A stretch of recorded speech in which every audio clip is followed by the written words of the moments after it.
everyone, and welcome back to my YouTube channel. In today's video I'm going to be talking you through all the books that are currently on my physical TBR.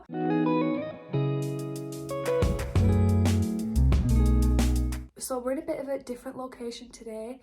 This is my TBR shelf, which is in my living room. I do share it with my boyfriend, so usually this side is his and then this side is mine. He also has some piles of books scattered around, but this is all of the books that I have that are currently unread. So I thought it would be fun to show you my shelf, talk you through the books that I have, and I'm probably going to reorganise them a little bit at the same time, just because they are shoved in there randomly at the minute. And I think I want to organise them a little bit more by genre, because a lot of the time I'll be in the mood for a specific genre, so I'll be able to look at one specific section to find a book that I want to read. There are some cards still at the top of the shelf because it was my birthday a couple of days ago, so I'm just going to leave them there just to milk the whole birthday experience a little bit more. So I'm just going to take a few books out at random, I think, and talk you through them. So let's take out the first 5. Okay, so the first book that I have here is Station 11 by Emily St. John Mandel. Is that her name? Yes. I've had this one for so long now. I'm probably going to say that about so many of these books. A few of these I've had on my shelf for a good number of years, so I might even do an unhaul. We'll see how I go. I did pick 2 books to take out of the shelf yesterday, but I will be doing a books that I've taken off my TBR video soon, so I will talk about those in that video. But yeah, this has been on here for ages, but I do still want to read it. This is a literary post-apocalyptic situation where we're following this travelling Shakespeare company, but it also flicks back in time to random parts of this apocalypse, and I've heard that it's really well written and I'm still very interested in reading it. I don't know why I don't pick it up. I feel like the cover of this book looks quite wintry, so hopefully I'll read this in like October, November time. The next one I have is Animal by Lisa Taddeo. I've had this book so long now that I can't even remember what it's about, and the back of the book says that it's quite dark, disturbing. It is a funny and fierce thriller, so I am still interested in reading it, but again, I don't know why I don't gravitate to these kind of books more. They feel more like literary, and sometimes it feels like a slog to get through books like this. So I am still interested in it. I love the cover of this book. I don't like the spine much, but I do love the cover. The more I'm thinking about it, the more I'm like, when am I going to pick this book up if I've not picked it up already? The back of this book does sound interesting, but there's something just like not pulling me to this. But I think because I bought this full price from Waterstones, I'm going to keep it. And I think I'll give it another chance, and if I've still not read it like next year, then I will possibly get rid of it. And I'm going to make a little literary fiction pile. The next 2 that I have here are thrillers. The first one is The Split by Sharon Bolton. This is, I think, like a cat and mouse situation between a woman and her ex-partner. So he has served time for murder in prison and he's now coming to get her back. This is something that I wasn't sure of because I'm not really a fan of cat and mouse thrillers most of the time. I much prefer a mystery of like who the bad guy is, but I've seen some really good reviews for this. From the cover, this looks pretty wintry again, so I'm going to try and get to it this winter. Otherwise, I'll end up putting it off for another year because I am quite a seasonal reader. If I find out that a book is set in like a wintry setting, then I will probably save it for winter. So next time I'm in the mood for a twisty, fast-paced kind of book, I will pick this one up. So let's add that to a thriller pile. So the next one that I have here is 13 Minutes by Sarah Pinborough. I think, yeah, this is a YA thriller, and sometimes I'm really in the mood for that. Although that usually happens in summer, and we are now past summer going into autumn, so I'm not sure when I'm going to read this exactly, but I've just got this here for when I'm in one of those moods. It describes it as Mean Girls for the Instagram age, and on the back of the book it says like not suitable for younger readers. And this is about a girl who has survived an accident in the water, and it also says it's in icy water, so again, I'm going to try and get to this winter, and I think there's some suggestion that it might have been her friends who did it. And I do like books like that where you're not sure you can trust your friends, especially when it's following people who are school age, teenagers. One of my guilty pleasures is like a fun, toxic YA friendship. Oh, also it is written by Sarah Pinborough, who wrote one of my favourite books, Behind Her Eyes. So I am excited to see how she tackles a YA book. I think I've read 3 of her books now, and they're all adult thrillers, so I'm sure this one will be really fun. Maybe I should do a video reading some of these like backlist books, either like wintry ones or just reading some backlist stuff, just to give me motivation to actually read them. And then this one here is a little bit different. It is Last Exit to Brooklyn by Hubert Selby Jr. I found this one in a secondhand bookshop in Amsterdam and I paid €7 for it, which is, I thought, quite a lot for a secondhand book. But it is a really nice book. I love the cover.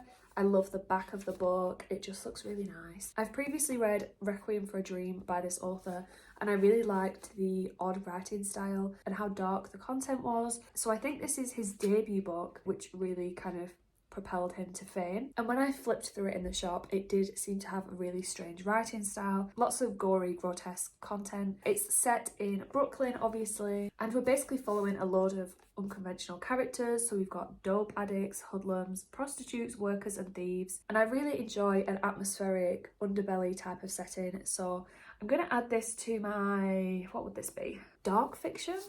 I'll make a separate pile for you. Okay, on to the next pile. I'll take out these next. So this one is The Road by Cormac McCarthy. My boyfriend has been really into Cormac McCarthy at the minute and I feel like this is probably the one that appeals to me the most. This is another kind of post-apocalyptic book where we're following a father and his young son as they're trying to survive in this desolate, dangerous situation. It looks like quite a short book. It's meant to be very dark, very moving. And again, I've heard amazing reviews for this. My boyfriend liked it and it will be fun to chat with him about it once I've read it. So I'm going to add that to my post-apocalyptic fiction alongside Station 11. The next one that I have here, I think I might get rid of this. This is Under the Wig by William Clegg QC. So this is his memoir where he's revisiting some of his most high profile murder cases. I just feel like I would rather listen to this book than read it. I've had it for quite a while. I think I got it given to me for my birthday a few years ago and I just don't think I'm going to pick this up physically, but I'm definitely still interested in listening to it. So I am going to donate this one to a charity shop and somebody who's happy to read it physically can find that one. The next one I have is Eileen by Atessa Moshfegh. I found this one in a charity shop and this is another snowy, wintry book. I'm definitely going to have to do a vlog reading snowy books, aren't I? I believe that this is a weird psychological character study kind of book. I have read one other book by Tessa Moshfegh, which was A Lac Pavona, and I didn't really like that. So I'm going to give this one a go. I think she's a bit of a weird character, and I think she gets obsessed with somebody, and it's like a stalker situation. So I'm going to add this to my dark fiction pile, and probably, again, get to that this winter. And then next up is Sally Rooney's latest novel, which is Beautiful World, Where Are You? I've read her other two books. I loved Normal People and Conversations with Friends, to be honest. But I've heard really mixed reviews for this one, so I've not really been tempted to pick it up as badly as the other two. I still do want to read it though, because I like Sally Rooney's writing for the most part. I like how she writes friendships and relationships. It's just one of those literary books that takes me a while to pick up. So I will add it to the literary fiction pile. Next one is Little Fires Everywhere. I've had this one for so long, and this is a similar situation where it is a mostly literary book, but this one is about a domestic situation. I think we follow lots of different characters, and I have read another one of Celeste Ng's books before, and that was Everything I Never Told You, I think it's called. And I really love that one. I love the writing style. It reminded me a lot of The Lovely Bones, which was one of my favourite books from when I was younger. So again, I need to get to this. That can also go on my literary fiction pile. The next stack that I have, we're going to start with Sorrow and Bliss by Meg Mason. This is a fairly new book on my TBR. Well, it's not. I got it this year. This was given to me by my boyfriend's sister, so basically my sister-in-law. And this is another literary fiction one where we're following this woman who I think is suffering from some mental health issues, but it's also meant to be quite heartwarming, emotional, and really well written. Maybe I'll do a literary fiction video as well, because I clearly need the encouragement. The next one I have is Bear Town by Frederick Backman. Again, I've had this for a long time. I think this one, the size is what's intimidating me for this. It's almost 500 pages, and I think it's also a series now, so that's another layer of pressure. But my friend does want to read this, so I'm gonna try and arrange with her to buddy read this with me. Again, this is another snowy setting, so we're coming up to that perfect time to read it. So it's following a small town in a large Swedish forest, and I think something bad happens. It doesn't say on the back what happens, and I think this is quite a lot about sport as well, which is another thing that's kind of intimidating about it, because I'm not really a sports gal, but I do need to read this. I've heard lots of good things about Frederick Backman's writing, and I do like a small town mystery kind of story. So let's add this to, where should I put this? I can't really work out what genre this book is in. I was gonna make a new pile for this for mystery, but from reading it I feel like it's more literary. and how the town reacts to this bad thing happening rather than like the mystery of who's done it. So I'm going to add it to the literary fiction pile. And if it's a completely different genre, then let me know. The next book that I have is Tomorrow and Tomorrow and Tomorrow by Gabrielle Zevin. This is one of my 5-star predictions that I'm hoping to get to very soon. This is about Sam and Sadie, who are friends, and it's about their relationship over the years, and they start making games together. So I feel like I'm going to like this because I like a deep dive into friendship, but I'm also interested in gaming as well. So I feel like hopefully it will combine both of those things really nicely. I'm going to add this to literary fiction as well because I think that's what it is. Maybe it's like contemporary. It's contemporary, isn't it? That's a different genre. Let's add Tomorrow and Tomorrow and Tomorrow. Oh, what's the difference between literary and contemporary fiction? I feel like half the books that I've said are literary are probably contemporary. Okay, I'm going to start a pile for contemporary fiction with a crime/mystery aspect to it. That's going to be Beartown. Then we're going to have these in a contemporary fiction. Oh, actually, this is a historical, is it not? Is it historical or is it just nostalgic? I don't know. Okay, I'm going to put these ones together as literary/contemporary, whatever. Okay, the next book is The First Day of Spring by Nancy Tucker. I love the colour of this book, and again, I've had it on my shelf for a long time. This is about a girl who I think killed somebody when she was a child, and years later she's got her own child, and I think she's scared that people are going to find out about what she did when she was younger. So this has been blurbed by Lisa Joel, Paula Hawkins and Claire McIntosh, who are all mystery thriller writers, so I assume that's what this book is. So I'm going to add this to my thriller pile. But I think I've heard that it's not as like straight up thriller as you would expect. The next book that I have is Before the Coffee Gets Cold by Toshikazu Kawaguchi. I have tried reading this already this year, and for some reason it just was not working for me. I didn't really like the writing style and I was getting a little bit bored. But I am going to keep it because I think I just wasn't in the mood for it. And also this was a present from my boyfriend and he's written it. So I really do not want to get rid of this book. I want to keep it. I want to love it. I'm just going to save it for another time. But this is a speculative kind of story about a cafe in Japan where you can time travel, but it follows very specific rules. And I think I was just getting a little bit impatient with how much we had to get to before we got to the time travel. And then the time travel was very short. I don't know if this is going to work for me, but I'm going to give it another go. I'll start a new pile for kind of fantasy-ish books. And then this is the last stack of books that are on this top row that are mine. Next we have Cleopatra and Frankenstein by Coco Mellors.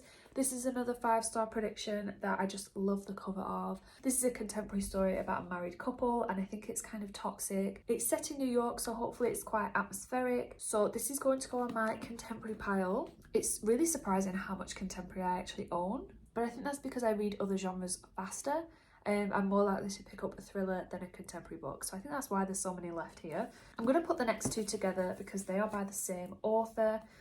We've got Tall Oaks and We Begin at the End by Chris Whitaker. I think these are kind of similar to Beartown in the sense that they're about small towns, some kind of crime has happened, and we're following lots of different characters reacting to that. They're really beautiful covers and I've had them for a while. I found them in charity shops in York, I think, when I went there for my birthday a few years ago. So again, I've had these for a while, but they're going to go on my mystery pile with Beartown. The next one here, I have considered unhauling this a few times. This is Dear Child by Romy Houseman. I just don't know if I'm super interested in this kind of book anymore. So I think from the back of this book, we're following this woman called Lena and her 2 children, and they're living with their captor, who is the father of the children. One day Lena manages to flee, but there's some concerns about whether this is the same woman who disappeared 13 years ago. So it does sound like my kind of story, but I think it's kind of my kind of story from a few years ago. But I have seen on Goodreads that it's a really good psychological book. There's lots of good twists in it. So although I've considered getting rid of it a few times, I think I just need to pick it up and force myself to give it a go, because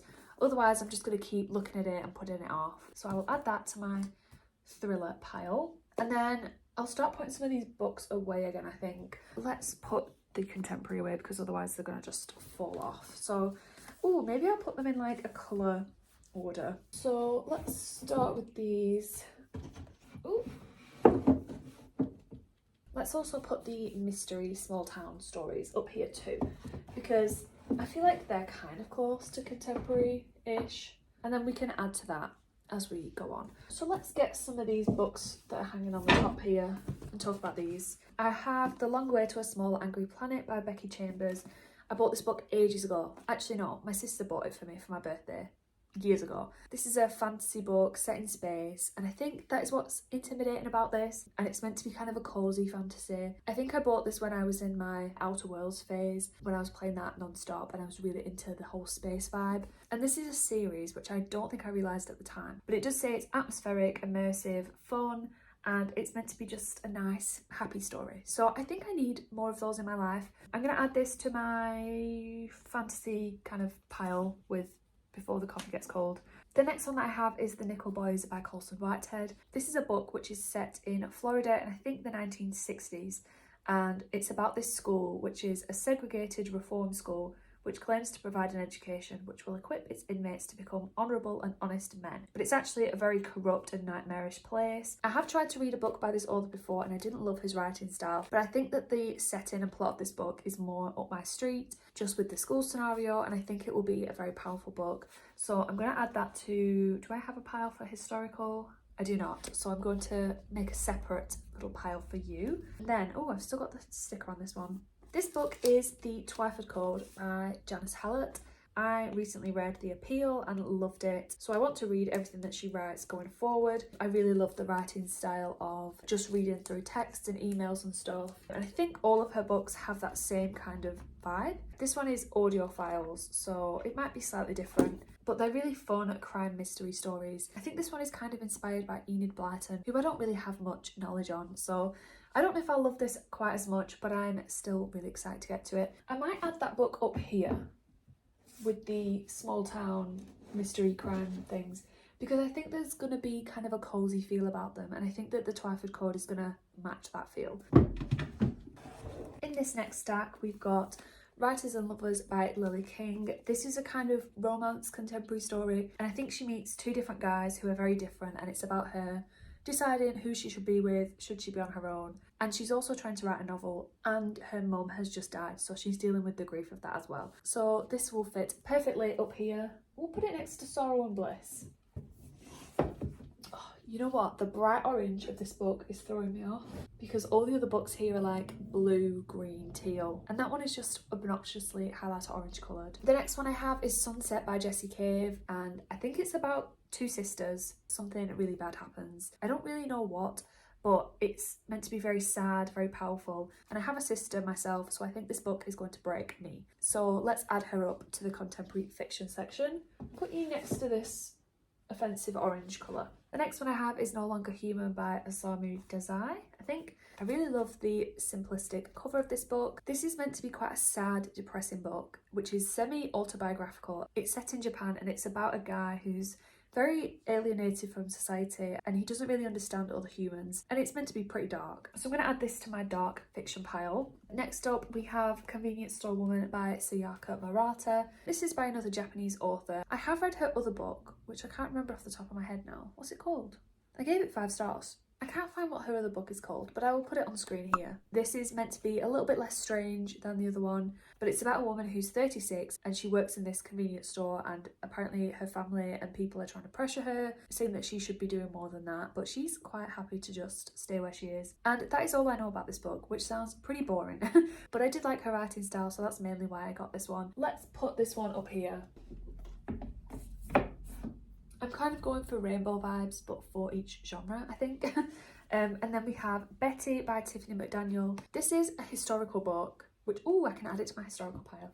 So this is a historical book set in the 50s, 60s, and it's about this girl called Betty who has quite a traumatic home life, I think. And I think this one is meant to be a very sad coming-of-age story. So I'm going to add you to the historical fiction pile.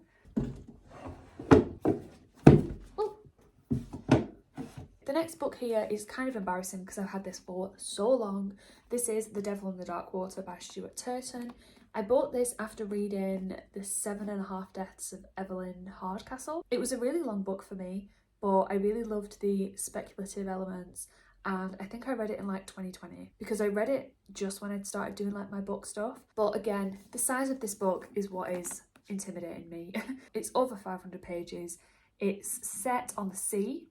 It's also historical. It's set in 1634, which is intimidating. But I need to get to this book. I'm still interested in it. It's just one of those that I keep skimming over. So let's add this to... Do I add it to cozy crime or do I add it to historical? I'm going to add it to cozy crime. I don't know if it's cozy, but... Oh, it also fits nicely with these colours. I will probably rejig them around as well. The next one I have is The School for Good Mothers by Jessamine Chan. This is a feminist kind of dystopian story about what would happen if you are deemed not fit to look after your own child. I really like books that explore parenthood, so I think that with a tinge of dystopia is something that I'm really going to like. I'm going to put this in contemporary. I might need to move some of these books because I don't know if they're all going to fit. Oh, yes, we've got another contemporary book. Or is this historical? This is technically historical because it's set in the 90s. I will put it in historical. This book is one of the most stunning book covers I've ever seen.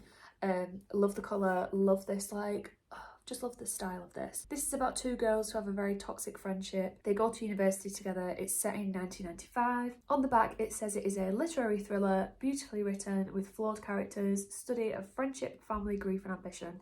And I think I'm probably going to give this a really high rating. So I'm going to add this to the historical pile for now. Next up, we've got Open Water by Caleb Azuma Nelson. This is, I think, another contemporary book. Oh my god, this is weird because I don't read contemporary very often, so to say that I've got so many of these books is just mad. But this is meant to be a very lyrical, beautifully written story about two young black people living in London, and they're very creative people. It's about their romance and about their experience with race and class, and it's meant to be a very beautiful story. So let's add you to...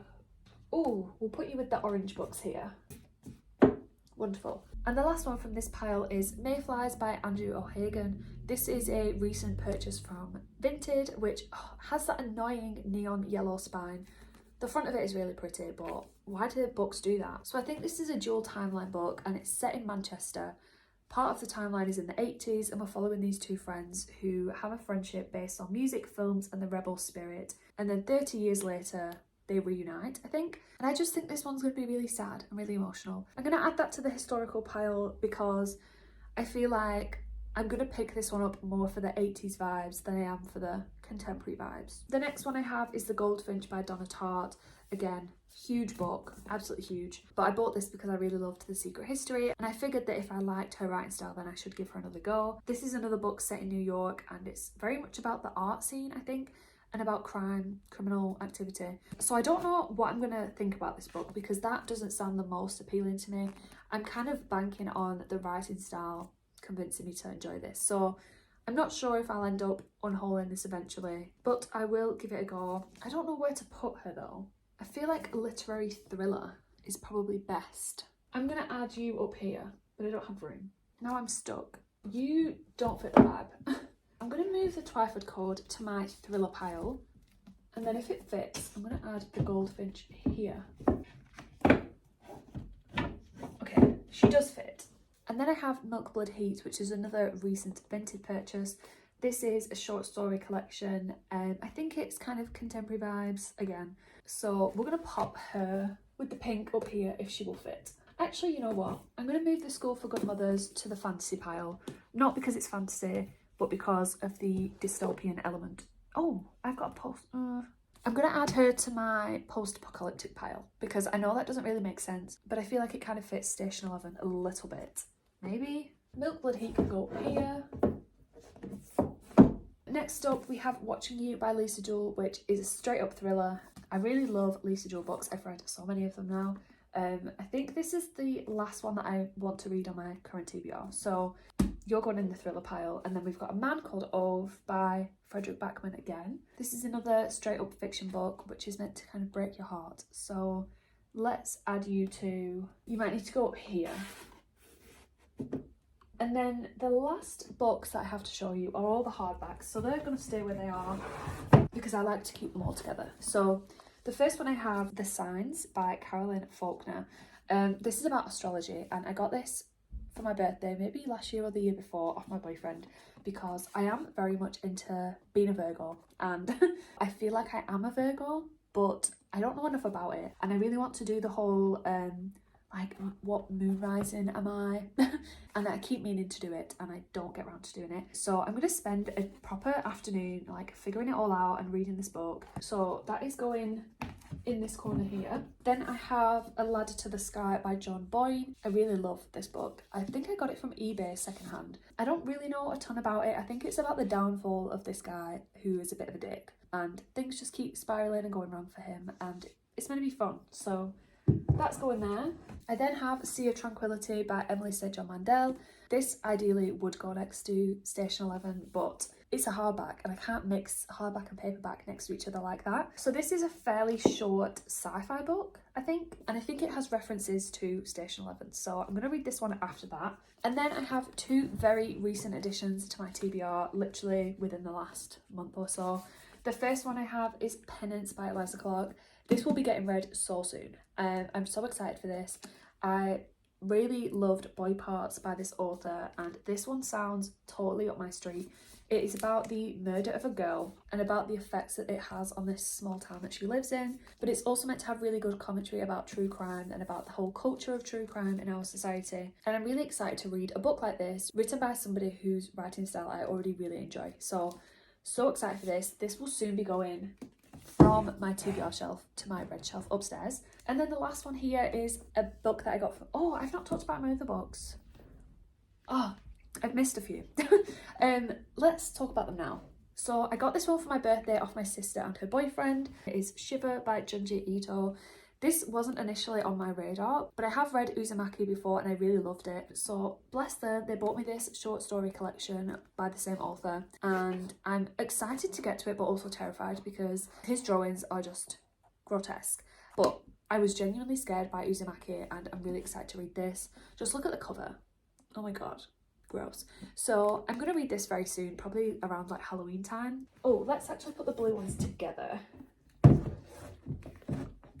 The other three books that I got for my birthday, which haven't actually made it into the shelf yet, but I will put them in there now, are the two other books in the Poppy War trilogy by R.F. Kuang. I recently just finished the Poppy War and I really enjoyed it. I gave it 4 stars, but I do think that these books have the potential to be 5 stars for me. I think this one is the second one and this one's the third one. So these are going to go in my little fantasy stack. And then this one, oh my god, look how gorgeous this book is. This is The Country Will Bring Us No Peace by Mathieu Simard, I think. This one has been translated from French by Pablo Strauss, and this is a kind of creepy horror dystopia book about a couple who flee to an idyllic village, but something strange is going on. People have started disappearing and there's some kind of broadcast antenna which has been put up near the village, and this just sounds so creepy, it's so eerie, such perfect atmosphere, and my boyfriend also wants to read it, so I think that's partly why he bought this book for me. I'll put you with like dystopia for now. Okay, so that is all the books that I currently own that I've not read. Let's just put these books away. So I'll start with the thrillers. So these are all the thrillers that I have. Okay, so you can go here. Then we'll go with, these are my dark fiction ones. These are the historical ones, which I think I might have to stack on top. So we'll hang fire onto those for a sec. Then we'll put the fantasy away.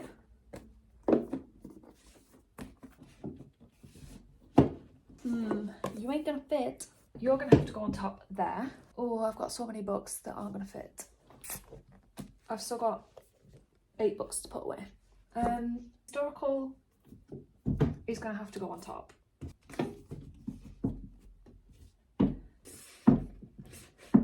So historical is now just floating around here.